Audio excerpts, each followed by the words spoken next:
रायगड जिल्ह्यातील रोहा शहरात शिवराज्याभिषेक दिनी शिवसृष्टी लोकार्पण सोहळा संपन्न होत आहे। या सोहळ्यास सर्वांनी पारंपरिक वेशभूषा परिधान करून सामील व्हावे असे आवाहन रोहा अष्टमी नगर परिषदेचे मुख्याधिकारी अजय कुमार एडके यांनी केले। शिवराज्याभिषेक दिनी दिनांक 6 जूनला शुक्रवारी सायंकाळी 5 वाजता कुंडलिका नदी संवर्धनच्या नयनरम्य स्थळी शिवसृष्टीमध्ये किल्ले रायगड, प्रतापगड, सिंधुदुर्ग, शिवनेरी किल्ल्यांची इतिहास सांगणाऱ्या किल्ल्यांची प्रतिकृती उभारण्यात आली आहे।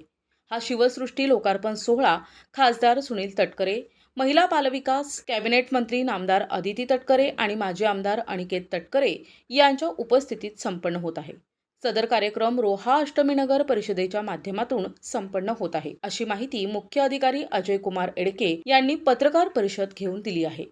मुख्य अधिकारी पुढे म्हणाले की या ठिकाणी छत्रपती शिवाजी महाराजांच्या राज्याभिषेकासाठी जगभर ओळखली जाणारी प्रतिमेचे भित्तिचित्र साकारण्यात आले आहे। या भव्य दिव्य शिवसृष्टी लोकार्पण सोहळ्यास येथील सर्व सामाजिक संस्थांनी तसेच सर्व रोहेकरांनी पारंपरिक वेशभूषा परिधान करून सामील व्हावे असे आवाहन मुख्य अधिकारी अजय कुमार एडके, सर्व शिवप्रेमी, माजी नगराध्यक्ष, माजी उपनगराध्यक्ष, माजी नगरसेवक, माजी नगरसेविका, सर्व अधिकारी कर्मचारी वृंद यांनी केले आहे।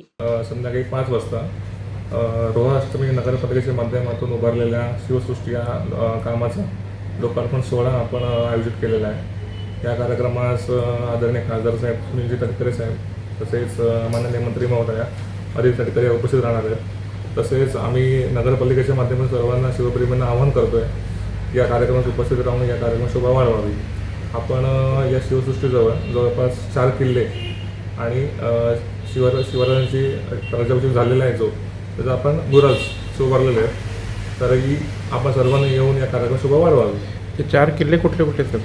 एक शिवनेरी, एक प्रतापगड किल्ला आहे, एक सिंधुदुर्ग आणि एक रायगड, हे 4 किल्ले आपण उभारलेले आहेत। आणि ह्याचे नियोजित कार्यक्रम काय काय आहेत? या ठिकाणी आपण कार्यक्रमाच्या म्हणजे लोकार्पण व्हायच्या आधी पोवाडे, मर्दानी खेळ, ढोलताशा पथक ठेवलेलं आहे, जेणेकरून त्या दिवशी वातावरण निर्मिती होईल आणि राज्याभिषेक दिन असल्या कारणाने त्या दिवशीचं वातावरण जरा चांगलं राहील असा पण प्रयत्न केलेला आहे। प्रतिनिधी नरेश कुशवाहा, NTV न्यूज मराठी, रोहा, रायगड।